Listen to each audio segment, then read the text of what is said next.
Hi, we are Team 3332, the Olympic Tigers. This is our module and our robot for the 4 runs.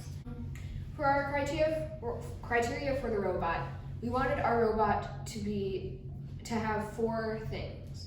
We wanted it to be 1, versatile, 2, precise, 3, fast, and 4, fun. We actually started off the season at the beginning of quarantine doing brainstorming sessions over Google Classroom video calls. We designed a forklift with traverse mechanism. This is the forklift. It can go left, right, up, and down. These are the color sensors. They sense the color and go on the road right here. This is the gyro sensor. It helps the robot to turn around. Nate was talking about precision, and we had a little bit of difficulty with that when we were trying to get the cubes in with the robot in the bench. And we used the sensors to help us complete it successfully. 2 ways that the light sensor can follow the line are the on-off switch method and the proportional method. The on-off method detects if it's offline or online and then corrects until it reaches line. This causes very erratic movement by the robot and it takes longer. The proportional method, on the other hand, is slightly harder to code, but it detects how far offline it is, so it's a slightly smoother and faster line for the robot.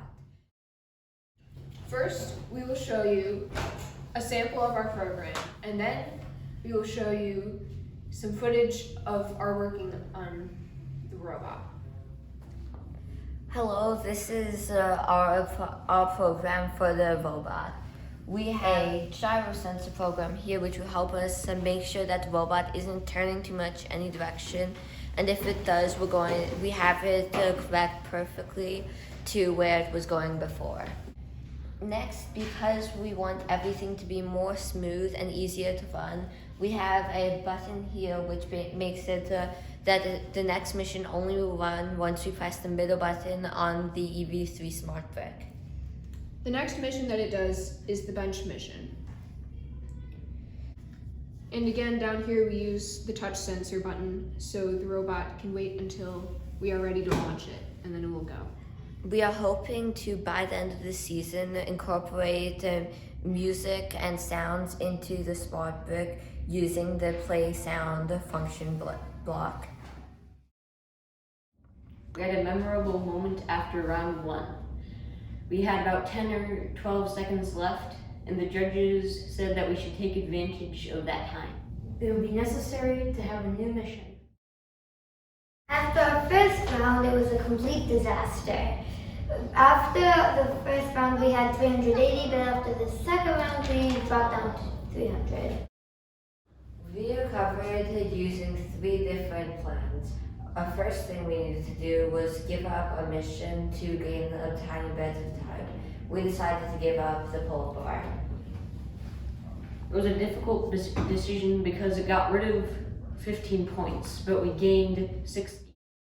We also needed to speed up the missions to gain more time for the basketball mission. We did that using expert level programming. We sped up the car sensor line following system in our program, and it is just as precise, or possibly even more, and even faster. Unbelievable!